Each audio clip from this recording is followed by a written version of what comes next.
Hi, I'm former Buffalo Bills wide receiver Don Beebe, and you're listening to Nate and the Fellas on Circling the Wagons podcast on the Buffalo Rumblings Podcast Network. Because nobody circles the wagons like the Buffalo Bills. Go Bills.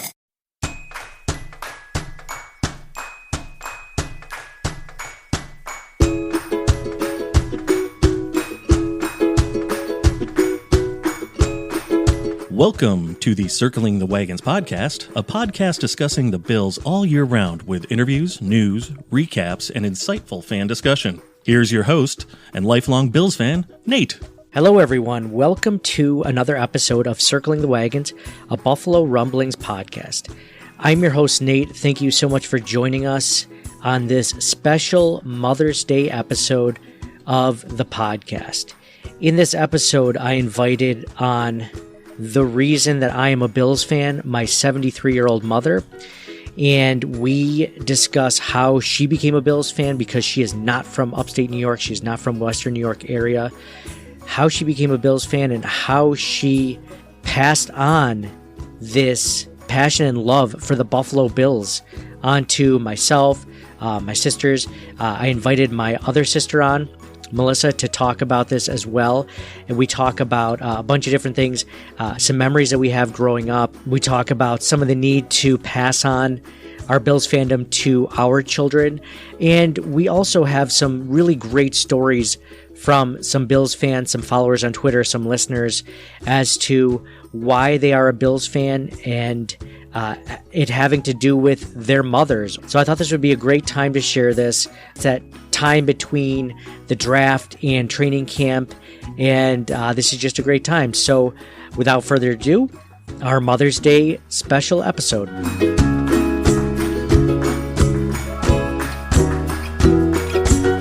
So we're at the time of the year when the draft is over.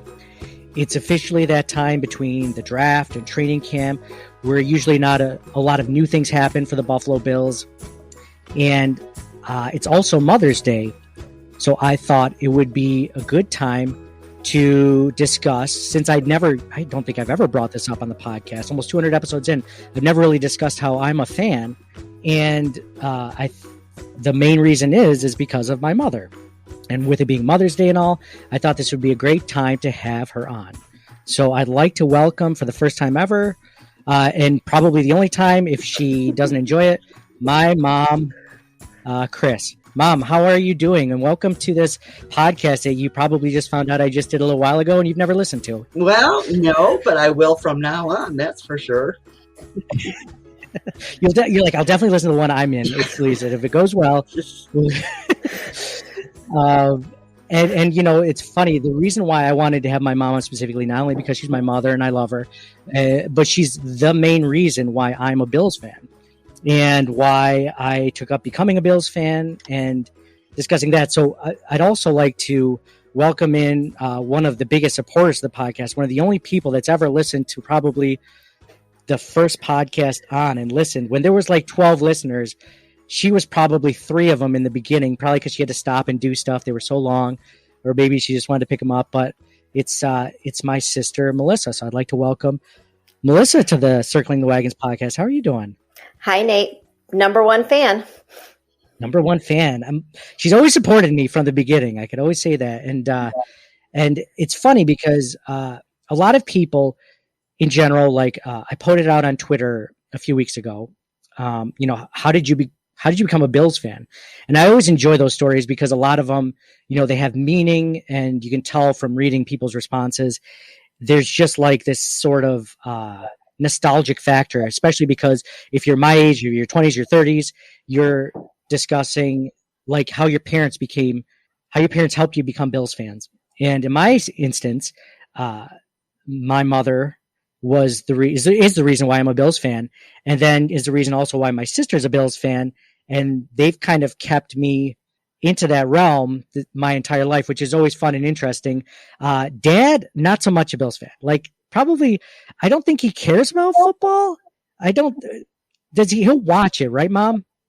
Yeah, but doesn't, the time between the Super Bowl and when they start again in September, to me, that's like drought season, and it's, what are we going to do on Sunday? What am I going to watch on Sunday? There's no football. No, he doesn't really feel that way at all. I mean, he'll watch it, but it's not a big deal. Mm-hmm. For you, this is like painful, right? This next Sunday, this Mother's Day Sunday is no football, right? Well, no, it's been that way for a while, and we just kind of just wait until September, I guess. So, Melissa, like, I mean, growing up in our household, like, because Dad wasn't a big fan, and it's funny, he's actually a Seahawks fan. And okay, so we're gonna get into why Mom's a fan soon, but like, Dad isn't. He kind of was like a Seahawks fan growing up in his bar downstairs in the basement. He always had a Seahawks pennant up there, and you're like, okay, well, Dad's a Seahawks fan. Like, it was weird because he wasn't a huge Seahawks fan, but he kind of knew who they were. But he actually grew up in Rochester. Mom, you didn't grow up in Rochester, so like, it's even funnier that you're the Bills fan and he's not. Well, I think when you move to Western New York, I think it's either the rule or the law that you have to be a Bills fan. You don't really have a choice. It's in our mortgage agreement, if I'm not mistaken. Well, it is under where you signed, Mom. It is not under where Dad signed, apparently. Or either that or he had you co-sign off on his fandom for him. Right. But, right. So let's talk about how you became a Bills fan, because you grew up in the Albany area. Now that's like Giants territory, like New York Giants down there in Albany. And you grew up not a Bills fan. Did you even grow up a football fan? Did you watch football? No, not at all. No, just no. So your father was a football fan? No, no, we didn't do that. But there was just something about the Bills. I don't know. They were just magic for some reason or other. You know, Bruce Smith, Andre, and Jim Kelly. They were, whether they did well or didn't do well, there was just something about that team. They weren't perfect, that's for sure, but boy, they were amazing. They were magic. So you traveled before you had kids. You and Dad traveled all around the country, in all different areas in the South, in the Midwest, in the West, in Seattle. Like we mentioned, that's where Dad became a fan of the Seattle Seahawks. None of those teams that whole time really ever, stood out to you that you wanted to be a fan of, or were you not a fan of football in general at that point?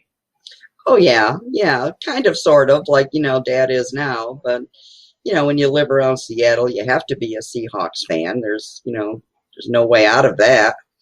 But they were okay, and they were fun. But it wasn't home. So when we moved back to Rochester, Rochester became home, and the Bills became the team. So Melissa, now you're a Bills fan, and Yes. we obviously have to attribute this to Mom. Yeah. What do you have memories of Mom being the one to yell at the TV on Sundays growing up? So I would say that Sundays were the three of us usually watching TV, Dad coming in and out. And then if I left the room, if I heard any swearing, it was from our mother, and our mother never swears. It was always Never at the TV at a Bills game. So I think I learned a few words that way besides helping Dad, fix cars. But we had a lot of fun, Sunday afternoons and watching TV and eating around, watching the game, because a lot of times we had to eat at the table growing up. And those were the special moments to be able to not have to eat in front of each other at the table. We could watch the TV and sit on our lap, our food on our lap, and we could enjoy the game that way. So that made it more special too, I think, growing up, that it was kind of like a break from formality, and we could, yell at the TV and have fun and high five and scream and yell. It's something you couldn't do around the regular dinner table. Yeah. It's such a treat to not have to talk to each other every once in a while. In general. No, I get what you're saying. I'm just joking. In fact, like, Mom will email me during like the off season, or like, how about those Bills? Like, sometimes I have saved voicemails from you, Mom. Like, man, can you believe they pulled it off? Like, that sort of thing. So that's always a really cool a way to get started. Now, Melissa, being Mother's Day, and you also being a mother, was this something that you ever thought about handing down to your son, being a Bills fan, or was it because your husband's a Bills fan too? So I should say that he's from the Attica area. So he's like from the area, he moved here, you guys, got married and but whatnot. Was that ever a priority, or that's just something that it just happens? We're both Bills fans. This is what we do. You get indoctrinated into it. It's indoctrination into misery for many, many years. And we thought this was a way to show Ben about failure and resilience, and the ability to, be sad on Sundays and get up the next day and continue on with life. And he's a big Bills fan now, and it's fun to share, when the Bills were here for training camp, to take him to that with you and see the excitement of him seeing players in real life, and him being so small and these guys being, ginormous. And I think he was just automatically going to be a Bills fan, and he will be disowned if he's anything else. Yeah. Yeah, that's really cool. Mom, that was never a discussion. Like, you being a mom, this wasn't like, man, I need to make sure these children are Bills fans. That was just something you're like, hey, if you want to. Yeah. Oh, no, right? Like, if you want to watch TV with me, this is what's going to be on. Yeah, I don't think you guys will remember the 4 trips to the Super Bowl, but yeah, my heart's still broken from that, but that's okay. Because, they'll be there. They'll, maybe not last year, but maybe this year. And even when they lost those 4 games, it broke your heart, but you thought, all right, well, next year. Next year they went again and lost again. It's okay. It's got to be next year. I'm sure it'll be next year. And they went again and they lost again. So the last time, I don't think you give up, but you say, okay, if they haven't done it by now, good Lord, what are you waiting for? And apparently they're waiting for Josh Allen. Oh, I hope you're right, Mom. It's funny. After that 4th one, which I do remember, I mean, I was, a kid then. Melissa, you're a little bit older, but like, I remember thinking even then, like, come on, like, there's no way they can lose a 4th one, right? Like, 3 is ridiculous, but like, they can completely, but then you're like, well, if they win this last one, then you'll completely forget about the 3 other ones, which, of course, is the reason why they lost that 4th one, is because you thought that if they didn't need to win that 4th one, they would have absolutely done it. But then, do you remember that? Do you remember the Super Bowls, Melissa? I do. I try to block out bad memories, though. So I try not to dwell on the past and past heartaches too much.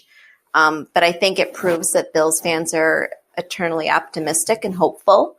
And I think we are some of the most loyal fans because we've been dragged through everything, and so it's been really exciting to see the evolution these last couple of years and to share that excitement with my son, who doesn't know any better, he's only 11. So he only really knows these last few years of getting better. So that's exciting to see for him. He just assumes that they're going to win, doesn't he? Oh, he's a little more of a realist than that. He's watched a game or two with you, Mom.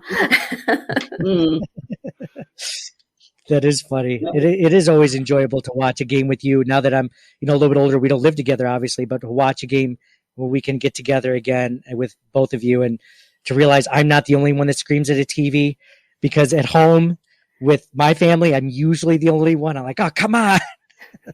But memories of the Super Bowls I have is the first one. So I was like 8 or 9, I think. And that was the first time I remember crying over a sports event. And I remember it's like in my head, it was like out of a movie, right? Like I just saw Norwood, miss the field goal. And I go over to because we were in the basement, I go over to the sliding glass door, pull open the curtains, look out at the moon, shed a tear from my eye all dramatically. They're like, they'll be back. This isn't the end. At least that's how I view it. It's probably much different in real life. But I do remember one of my earliest memories of a Bills game ever, Mom, was the Bills playoff game against the Browns. And that was the one a couple of years before the Super Bowl where it's the infamous one where like Don Beebe bounced off his head in the turf. And it was like one of the most gruesome injuries you've ever seen. Luckily, he wasn't, nothing serious happened, but That was a gruesome injury. It was the game where they came back out of New York. It was a high scoring game. And at the very end, Jim Kelly throws a touchdown pass that would have won the game to Ronnie Harmon, and it bounces off his hands like a catchable ball, bounces off his hands, goes out of bounds. Bills lose against the Browns. Browns go on to the AFC Championship. I remember like as like a 6 or 7 year old or whatever. That's my first memory. And I'm like, you know, my 6 or 7 year old mind, like I have to write Jim Kelly a letter about this, right? Like I have to let him know that it's okay to lose sometimes. Me as a 6 or 7 year old just learning what it's like to lose board games and not cry about it, right? Like figuring that him as like a 27-year-old adult, he also needs this lesson. So I say that I write him this letter. Like I almost remember some of the sentences where it's like, you'll be back there again. Don't worry. Like, you know, it's just for now. You guys have all the things, you know, you're such a good team. You'll make it next year, whatever I wrote. And you helped me send it to Jim Kelly. Now, the most amazing thing about that is without the internet did not exist. And I've always wanted to ask you this, is how did you know where the heck to send it to back in the day? Like you couldn't just Google One Bill's Drive. No, she probably sent it like she did the Santa Claus letters. Alyssa, I would never. It was like it was. hey, those letters made it there, right, Mom? They made it to the North Pole. So that's how I picture it being. Instead of like North Pole, just like that and a stamp on it, it was like Buffalo Bills Stadium, Jim Kelly, Buffalo, New York. Sure. Do you ever remember that, Mom? Everybody knew how to get it to him, right? I mean, it was Jim Kelly. Everybody knew where he lived and how to get him mail. It was Jim Kelly. It wasn't just some random person. Yeah. Well, what's crazy about that is he sent a letter back after that with like a signed autograph photo.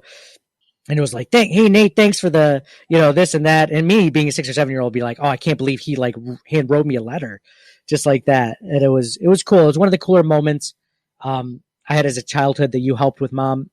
I also have a few other memories. One was of they had Bills over here at the mall here in Rochester, Marketplace Mall.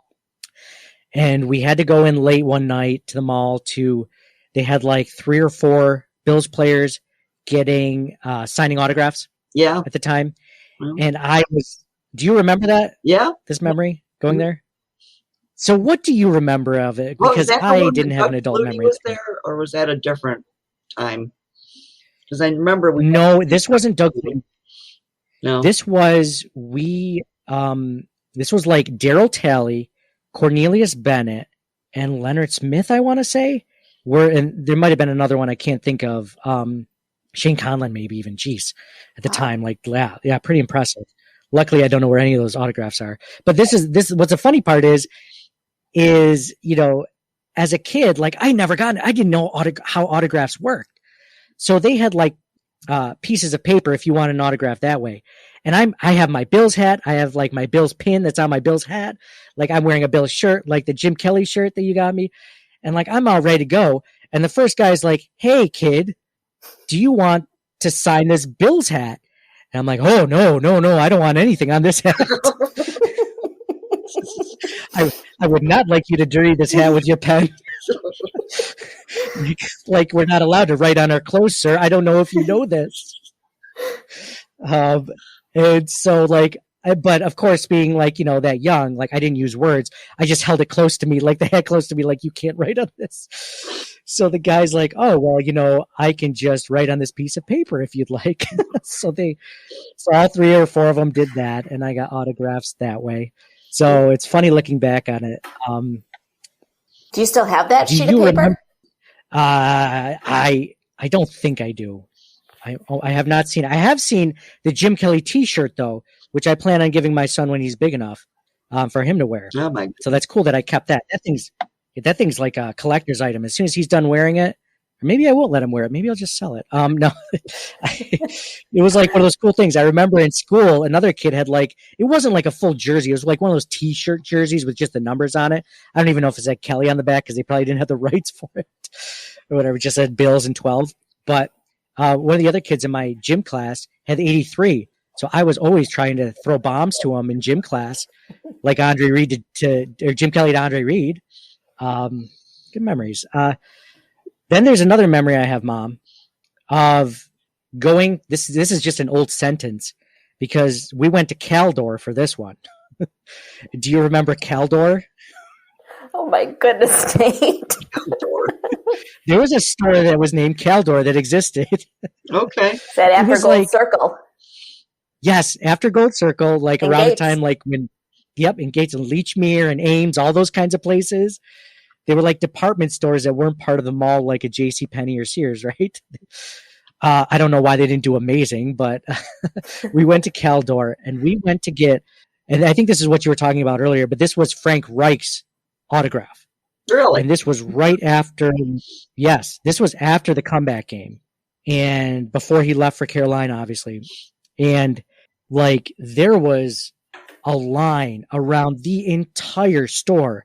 So if you want to like picture how big a Caldor is, it's probably like almost as big as a Walmart now, or Like a Target. half as big, 3/4, like a Target. Exactly. Thank you. It's more like a Target. So, I mean, this place we probably waited 2 hours to get this autograph, but you stood in line with me. I brought a card this time because I had a Frank Wright football card, which I still have today. I brought that with me. I was smart this time. It wasn't like, no, you can't sign this. I was like, I need him to sign as many things as possible. But they were like one signature only. I'm like, okay. So we stayed in line to get Frank Reich. To get Frank Reich's signature. Do you remember that one, Mom? I do not. I'm glad you do. That's great. I remember saying, What a great mom. yeah, it was a good. Oh man, Mom, you were an amazing mom back then. It was just like Back then. Okay. Barely. But you know what's funny is I'm joking. What was funny is I remember you saying, not that you're wrong, but I remember you saying, "Hey, Frank Reich's a pretty good looking guy up close." Yeah. He's no Doug Dad will Flutie. listen to this podcast. Yeah, he is. He was. You do remember that, right? Yeah. He was a better good looking dude. He was. He was. I have one other memory, and this is just not even as cool, but as the other memories. But just like Mom used to buy us NHL or NFL films videos, and that's another old sentence, like VHS tapes of NFL films. So like there would be like the bloopers one, and there'd be like every once in a while for Christmas we would get that bloopers, and then there was one I remember, it was my favorite. I almost wore out the tape on it, which was Big Blocks and King Size Hits. And I watched this thing over and over again. Got to be honest, the Big Blocks was not as cool as the King Size Hits.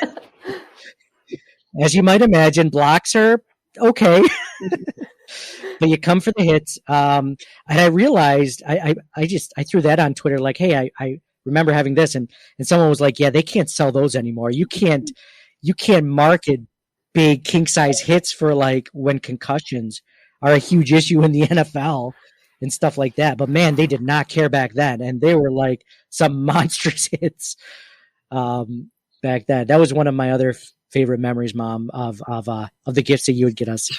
So I remember. I'm going to read some of the 2 Bills games. I went to 2 Bills games, and after that decided I really like watching it at home. I really, really do. The last one was 12 hours long day, from 7 o'clock in the morning till 7 o'clock at night. And I really enjoy watching them in my living room, where the bathroom is right there. The refrigerator is right there. Oh my God. I really admire those people that do that every week or every game that they go. They're amazing, but that's not my idea of a good time. A lot of people like. So you're not ready for. So you're not going to be one of the first people to get season tickets now that you can probably watch games. No, this I don't year. think so no. That was, what's funny is I've had season tickets, and I feel like and I'm only in my 30s, I feel like a lot of times, like you either have to love everything about it. Well, plus we live in Rochester, so you're adding another 3 hours there and back. Mm-hmm. But like a lot of it is like, it's a younger person's thing a little bit. Like in your 20s when you're younger or whatever, it's just easier to do it then. You just like, 12-hour day, like whatever. Like we used to, when we first got season tickets when I was in my 20s, like we would have breakfast, lunch, and we grill out dinner afterwards. So when everyone's in a traffic jam, we'd be like, screw it, we're just going to throw the football around and grill up some more meat.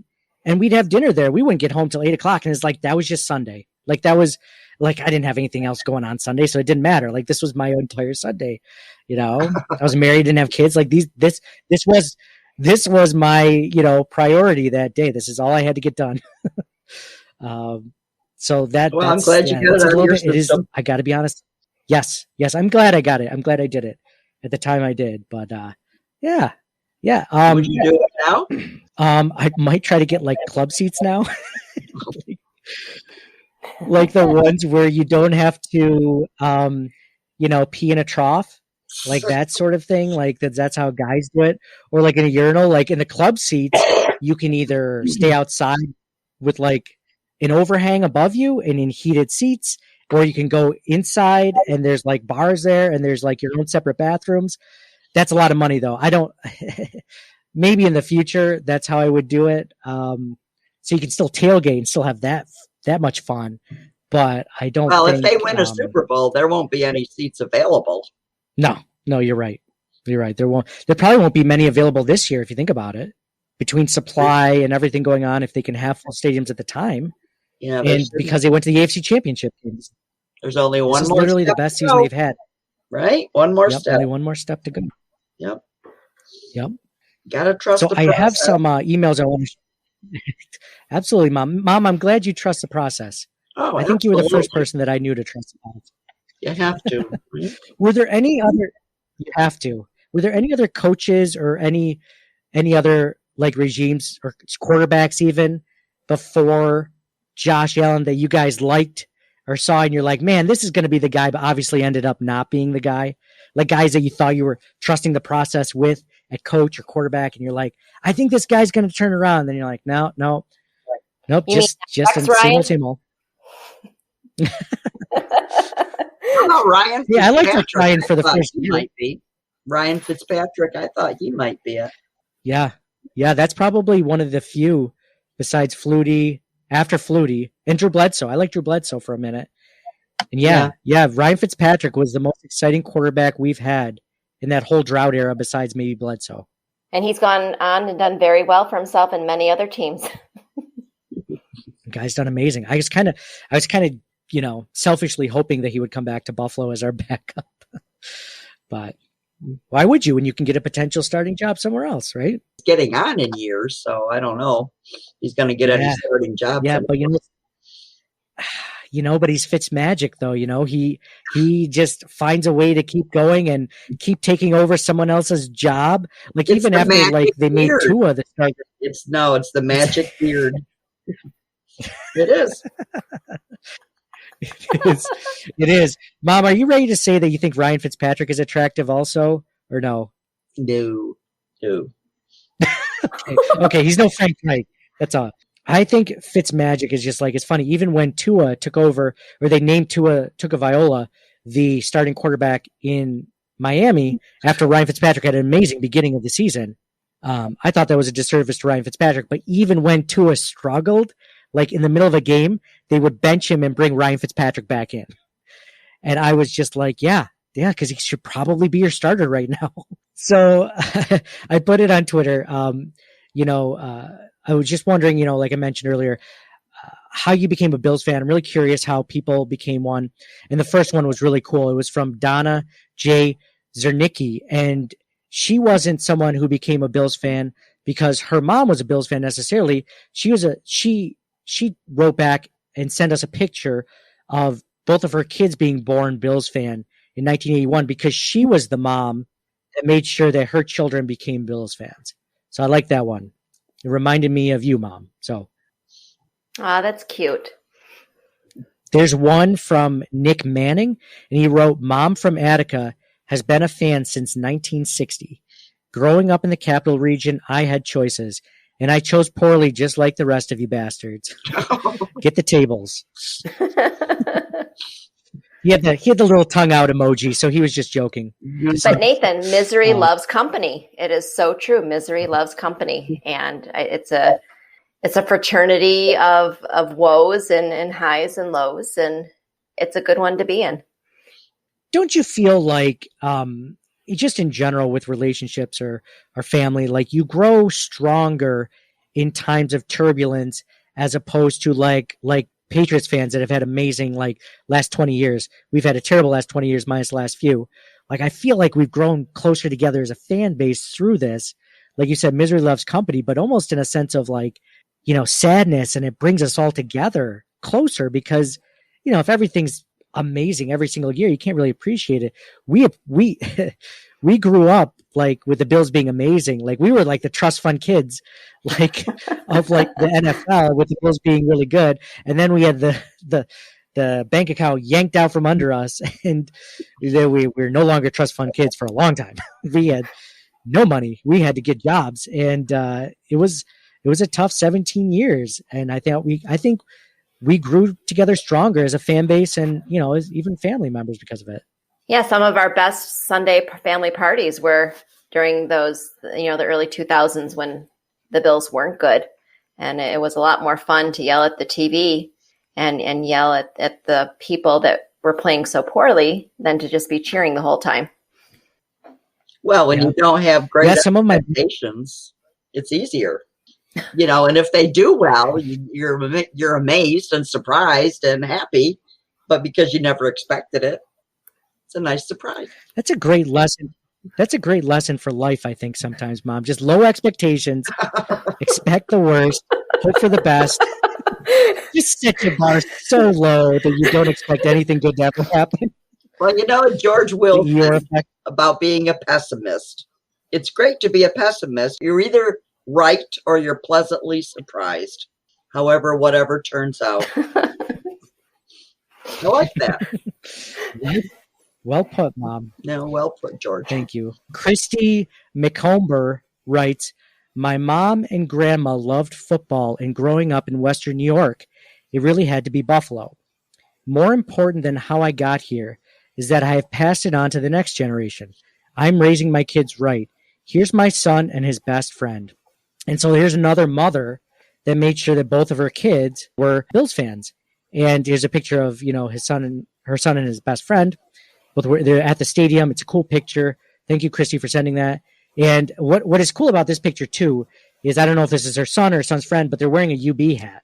And I'm not going to lie, growing up in the Rochester area, part of the reason why I think I chose UB over other schools is because of the Bills. And I don't know if I'm proud of that or a little bit like, man, maybe 18-year-old Nate should have made a better decision with my education. It was cheaper though, so that was the right decision there, So you never know how much your fandom actually takes over your life sometimes. It's probably just as well we don't know these things, Nate. Really. Yes, it's also a good point. That also sounds like another good philosophical quote. It's better if we don't know what happens, Nate. We can't be upset at the amazing things that could have happened, and JJ Bryce writes in, my mom, born in Clarence, required my Steelers fan father to build a 4 foot tall Charging Buffalo logo out of plywood in 1990 for our lawn. I was born into fandom. Oh, that's a bunch of things. First of all, right? It's nice that he would do that, not being a fan. Sounds like a nice guy. Well, we don't know the background of that conversation, and the tone might have been really, really, really rough.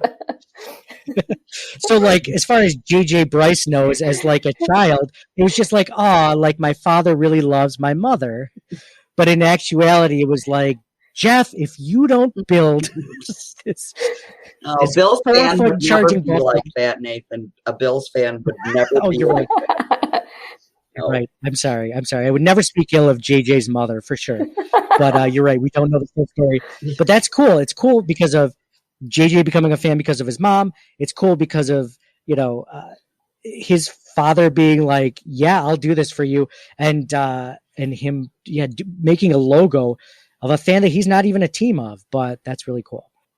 Paul Rossi writes in, he says, Mom dropped money when she really didn't have to take me to a game with a church group bus trip.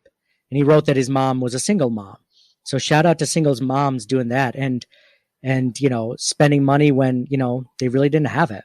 Like that's I love that one. That's a good one. That's a lady that loves her son. That's for sure. Yep. Kim Showalter. Okay, back to the humor. Kim Showalter, grandma, she writes, grew up learning what good or bad in football was by the tone of her screaming at the TV on Sundays. Which is a perfect thing because it's like, that's how your grandchildren are going to experience it, grandma, from mom, from you seeing it. And it's not like you even if you go into like one of our houses on game day, we're having a birthday party or whatever, it's not like you can even hide it, right? Like you can't just be like, well, I guess I'm not going to scream at the TV today. I'll just kind of like it. Well, maybe there won't be anything to scream about because they'll be so good that it'll be all happy, joy. Yeah, we'll go with that. I think I always go with that. We'll go with that, Mom. We'll go with that. That's okay. Optimistic. I like that. I always find things to scream at even when the Bills win. So, well, that's the referee, probably, right? It's a referees. Yes. Thank you. It's not so much. Sometimes it's a play calling, but more or less, more often than not. Oh, all the time. So you're into that conspiracy theory too, Mom? I just wanted to make sure on the podcast. It's not a theory. It's true. It's true. So you think how the team did with Marv Levy compared to the Pagulas? Any difference? You mean not Marv? You mean like ownership Marv with Levy. Ralph Wilson? Who owns Ralph the Wilson. team? Yep, Ralph Wilson Jr. Between Ralph Wilson Jr. and Kerry and Tim Pagula. Yeah. Terry and Kim Pagula, I should say. I think that they're less involved than Ralph was. Ralph wasn't really involved towards the end because he was much older. He's in his 80s and 90s. Yeah. I think that at the beginning when they were doing well, Ralph put the right people in place and let them coach up. And then he kind of got into some personality disputes with the good GM at the time and then other GMs that were really good after. And then, he just wanted yes men, I think, after a while.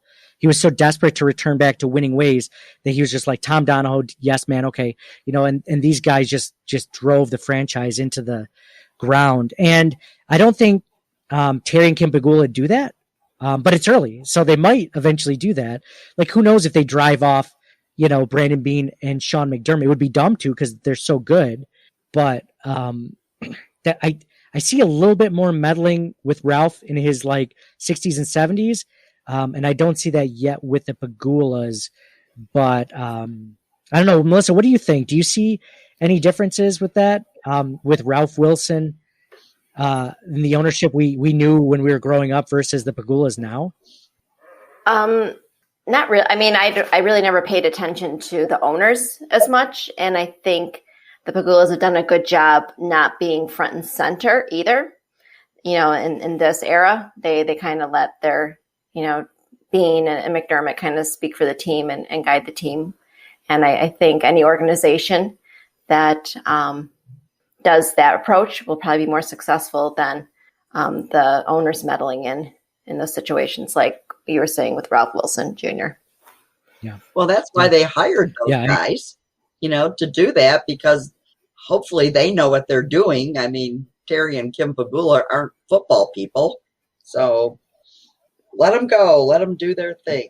Okay, just curious. No, that's a great question, Mom. I feel like you're vying in this one guest spot. You're vying to be a co-host on Circling the Wagons. I think she needs to take over for Mike or John. No. I don't think so. I would agree with that. I would actually agree with I think you should put that out on Twitter.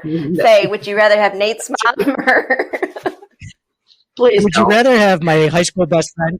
Please don't. Would you rather have my best friends from high school, one of them being my best man in my wedding, recap every single Bills game, or would you rather have my mom? I think that's an easy answer, and I think I know what everyone would say. No, that was a really good question, Mom. Any more? Just keep them coming, as I have a few more to read off. So if you have more, feel free. Mike, what day is it? I love this guy because it's always reminds me of the Geico commercial every time I read it. I have the most by chance story of becoming a Bills fan. Was 2 years old and they were playing some bad team, and I liked the helmet and said Buffalo, and my mom knew I was hooked. It was before the Cards got to Phoenix in '87, and the Bills were awesome when I was a kid, so it stuck. Mike must live in the Phoenix area, so that's a cool story. Josh Bellotti writes, my mom, as diehard as anyone, God rest her soul. Absolutely. Bill's Helmet Bar on Twitter. Now this is I know you guys probably are familiar with it, but on Twitter and Instagram, they have this really cool like Bill's Helmet Bar that they built, and it looks like a literal Bill's helmet. Like the bar that you stand and sit on is a face mask, and inside the helmet is where they put, their Bills memorabilia, their pennants, and the TV that they watch outside when the weather gets nice, or even when it's cold out. So that's pretty cool. They wrote, my dad actually wasn't even a fan when my mom took him to his first Bills game and hooked him. Their wedding vows included sitting in Orchard Park in the snow together. When I was born, I was wrapped in a Bills blanket. Oh, The Bills are very much, I know, isn't that cute? The Bills are very much a family thing for us. That's very sweet. That was cool. I like Very that. sweet. Yeah, I like that. How disappointed would you be though if you put him in that baby blanket and for some reason he ended up being like a Patriots fan or a Cowboys fan? Like, geez, that's like Oh, you can disown your kids. That's not a problem. Yeah. Oh, that's a thing. I forgot about that. You're right. You might do that after this podcast, Mom. We'll see. No, you've always been her favorite. Can we get that, Mom? Can we get that on audio for you to say that? Because I always thought it was Melissa. I always thought Melissa was her favorite. So if I could just find out once and for all. No, you're right. There was a philosopher that you just quoted that said maybe it's better that we don't find out these things, Nate. Lance Schuyler writes. He said, my mom, the day I was born was the first Bills game we watched together. 1999 preseason win versus the Redskins. Sort of ironic considering I'm from Maryland. I don't know. Wow. That's really cool. I love these stories of hearing how people became Bills fans, and specifically in this episode, we're talking about moms and everything like that. I love these. Chef Bake 14 writes, my mom, she got me started at the age of 4. Sundays are for the Bills. Her rule was, if you call on game day, it better be because someone died. I love this. I miss her, and Sundays aren't as fun with her gone. She would have loved this squad. Oh, Absolutely. It's funny. We talked about this during the season when we were doing recaps. It was such a significant season because of all the records the Bills were breaking, and it was so nostalgic because you looked at like when was the last time the Bills won the AFC East? It was like 1999. What were you doing in 1999? You thought about when was the last time the Bills went 13-3? When was the last time they won a playoff game? When was the last time they made it to the AFC Championship? All these milestones in like the late 90s and early 90s, mid 90s. And like, it made you think of like where you were as a person, where you were as a Bills fan. And then it also, I'm sure for a lot of people, realize how much they miss those people that made them Bills fans. Those people in their lives, those moms, those dads, those cousins, those brothers, sisters, uncles, aunts, grandpas, grandmas. Like it just made you think of those people, and it kind of made you share a moment for them in a little bit, right? Like how much that meant to you and to them. Mm-hmm. This is the last one I'll read. This is a really cool one, and it was from Michael Capizzi, and he writes, my mom was a Jill from 1990 to 1994, and she was pregnant with me during the 1992 Super Bowl. So I fell in love I fell in love hearing the cheers as a zygote. Oh, Oh my goodness. Oh, isn't that amazing? Yeah. Oh. What a great story. That is a great story. I'm so glad he shared that. We always talk about like the Bills helmet bar guy talked about being, swaddled in a Bills blanket as a baby, as a newborn, right? So you're thinking like that. Fandom doesn't start any earlier than that. Well, apparently he hasn't met Michael Capizzi. So Michael Capizzi was there since conception. So that's really cool. Thank you everyone for writing in on that and sharing those stories. So I guess I'll leave it with this. First of all, thank you, Mom and Melissa, for coming on and doing this. I've wanted to do this for a long time, since way before this Mother's Day. And since we've had this podcast, I've always tried to find a reason to do it. It's funny, I mentioned it randomly on Twitter, and one of our followers, Bill's Blitzkrieg, wrote in and he said, hey, you should do this with your mom, and, it would be a really heartwarming episode. And it's been a fun trip down memory lane, to say the least. So I'm glad that we can do this. So now I have to ask you the final question. As a Bills fan, since you guys follow the team, and we're going into the 2021 season, the Bills just went into the AFC Championship. They got beaten pretty well. Didn't think that they weren't one play away from the Super Bowl, that's for sure. And so that's obviously the next step is the Super Bowl. Can we get there? I guess, what are your thoughts, Mom? I'll start with you. What are your thoughts on the Bills this season? Are you encouraged? Are you discouraged? What do you think? Oh, they just got to tweak a couple of things and they're all set. Really. Just tweak a couple of things and they're there. Guaranteed. All right, you heard it here first, folks. I love it. Melissa, what do you think about the Bills in the 2021 season? Not bad for a pessimistic woman, is she? This is the most optimistic I've ever heard. It comes and goes. Yeah, this is the most optimistic I've ever heard her. We have to have you on weekly, Mom. Oh, no. For sure. This isn't like half the time I'm like, I'm not even recording this, Mom. This is just so that we can hear all the amazing, happy, optimistic things you're saying. No, I think they did well in the draft, and hopefully those people will be playmakers sooner than later, and it'll shore up some of their shortcomings that they had over the season. And like Mom said, just tweaking a few things here and there. And we really do have to trust the process. And don't let Josh get hurt. That's the main thing. Oh, my God. Yeah. My God. Scares me. Yeah. Scares me. Jeez. Like he's your when own does it child, scare you? it sounds Yeah. like. Yeah. Well, he's young enough to be a child, isn't he? Mine. Oh. Yeah. What scares you more, Mom, when he goes to run the ball, like with the ball, is he running, or when he's in the backfield and he's trying to make a pass and he's holding on to the ball and guys are flying all around him? What scares you more? No, not when he's running, because he's a pretty good runner. And when he stands there and they're charging, it's like, oh my God, just throw the ball, do something, get out of there. Yeah. He's a good runner. He can run. Oh yeah, he is. What about you, Melissa? What do you think about the 2021 season? Oh, I think we're going to the Super Bowl this year for sure. Definitely. I'm ready. Man, I have my shirt ready and everything. We're going. Man, I gotta have you guys on more often. If you think this, I mean, anything besides Super Bowl is a disappointment, right? Now, what was scary is, for me, is when they get to the Super Bowl, like it was nerve-wracking going into the playoffs this year. But for me, it was like, this is all gravy, right? Like I didn't expect them to they won one playoff game, which was the big hurdle. So you're like, okay, they did that. Oh, and they won a second playoff game. Wow, this is amazing. Like you couldn't ask for anything better than this. And then they, lose in the AFC Championship. You're like, all right, well, that stinks. But, they exceeded expectations, right?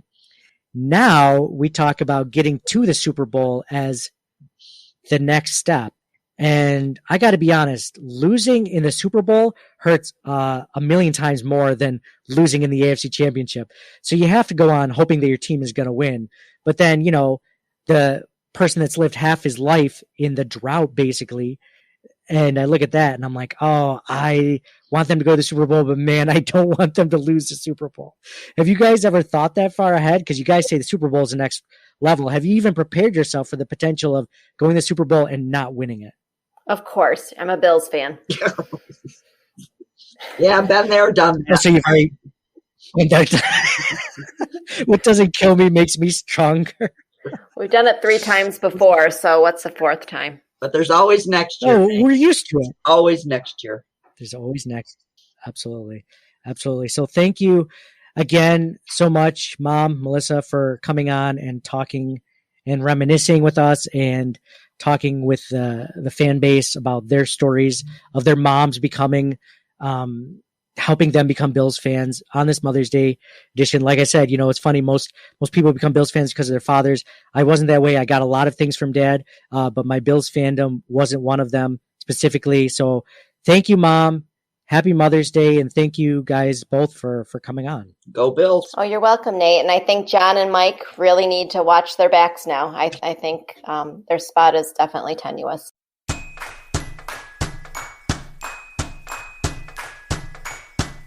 So if you can't tell or haven't been able to tell from that conversation, I am 100% a mama's boy. I love my mom so much. It's funny. I get a lot of things from my dad, but my Bills fandom, my love for sports has always come from her. It's been kind of crazy. Normally it's not that way. I wouldn't say necessarily, but my mom's also, besides, an amazing mom, she's also one of my heroes. My mom, when she was in her 40s, battled breast cancer and survived. When I was, very young child, she not only was taking care of 3 kids and working, but she went back to school to get her degree and to get a better career for herself. So I appreciate all of you letting me have her on to talk about some fun memories and some fun things. And yeah, because she means so much to me. And I hope you guys got something out of this. I hope it was a little entertaining for you. And we go from there. But remember, next week, we are going to do our draft day movie discussion for that movie draft day with Kevin Costner. So if you have not seen the movie, see it now in the next week, and I'll re-release that episode. It is a fun 1.5 hour long discussion about that movie, and we go into so much depth about discussing it. And it's very relevant because the actual draft just happened, so we can compare what happens in the actual draft versus what Hollywood thinks happens in the movie draft day, and go from there. So thank you guys all again for listening. Happy Mother's Day to all the moms out there. Go Bills, and we'll talk to you guys again next week.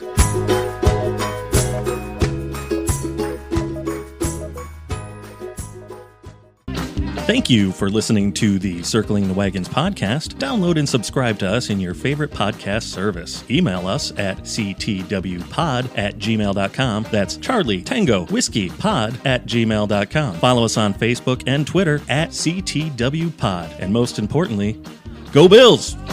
Nobody circles the wagons like the Buffalo Bills. Nobody circles the wagons like the Buffalo Bills, Nate.